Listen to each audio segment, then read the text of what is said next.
bakal berlaku Universe 616, Universe MCU masa kini akan bertembung dengan Universe 10005, Universe X-Men. Pihak Universe 616 bersama Dr. Doom dan Team Fantastic Four bertemu, serta Avengers bertemu mendatangi Universe X-Men, tapi mereka menyangka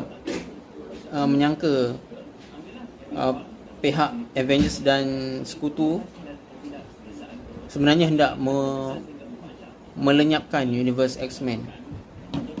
Berlakulah pertarungan di situ. Steve Rogers sempat menceritakan kepada Thor bahawasanya Loki masih hidup.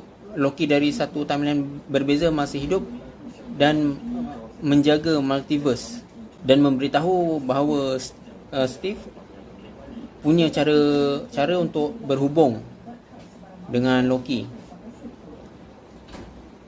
Keterujaan Thor untuk menemui Loki akhirnya mengecewakan bila mana mendapati Loki telah dibunuh.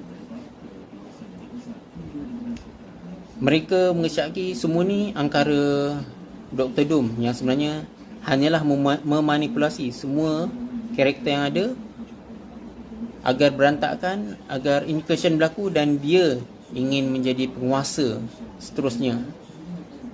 Dia akan menciptakan satu universe baru, satu universe saja yang akan dikumpulkan untuk dia menjadi penguasa.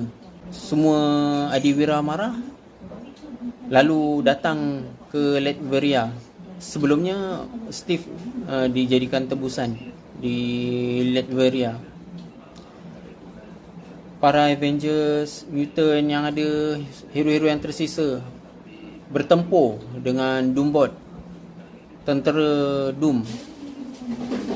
Dalam masa sama, incursion semakin menghampiri, semakin terjadi. Akhirnya dua dunia bertembung, semuanya musnah, semuanya terkorban.